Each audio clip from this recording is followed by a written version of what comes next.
गांव था रतनपुर नाम का। वहां एक परिवार रहता था। हमारे परिवार में उमेश नाम का लड़का था। उमेश काफी होशियार लड़का था। उसने हाल ही में अपनी पूरी पढ़ाई की थी और उसकी दूसरे गांव में सचिव, पंचायत सचिव की नौकरी लगी थी।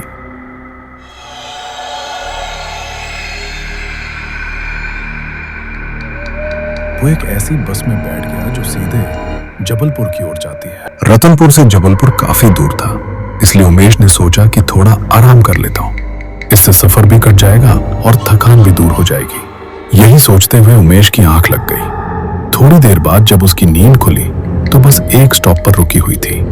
तभी उमेश की नजर एक लड़की पर पड़ी जो बहुत सुंदर थी। वो भी उसी बस में चढ़ी थी। उमेश के सामने वाली सीट पर ही वो आकर बैठ गई और बस आगे के रास्ते पर चल पड़ी।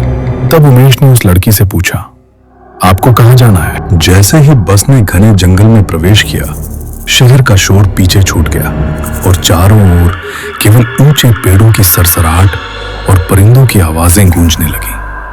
और जंगल की उस गहरी खामोशी में बस के इंजन की आवाज किसी रोमांचक कहानी की शुरुआत जैसी लग रही थी।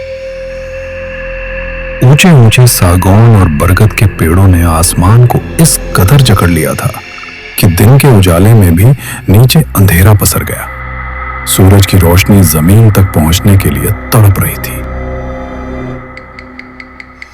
कभी कभी झाड़ियों में होने वाली अचानक हलचल और सूखी लकड़ियों के टूटने की आवाज दिल की धड़कन बढ़ा देती। ऐसा लग रहा था कि हजारों आंखें अंधेरे से बस के अंदर झांक रही हैं। बस के इंजन की गूंज के अलावा बाहर एक ऐसा दम घोंटू सन्नाटा था जो कानों में सीटियां बजा रहा था।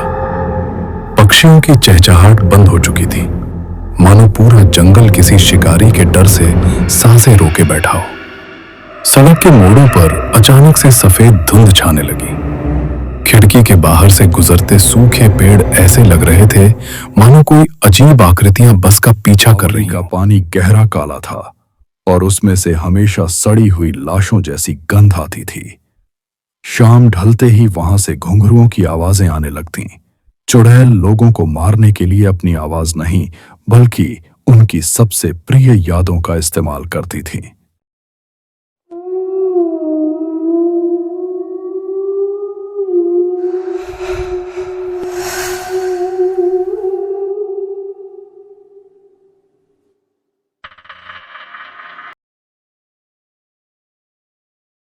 गांव वाले कहते थे कि उस बावड़ी की सीढ़ियों पर कदम रखने का मतलब है अपनी मौत को दावत देना। उस बावड़ी में एक साया रहता था, एक ऐसी चुड़ैल जिसे लोग रक्तमुखी कहते थे।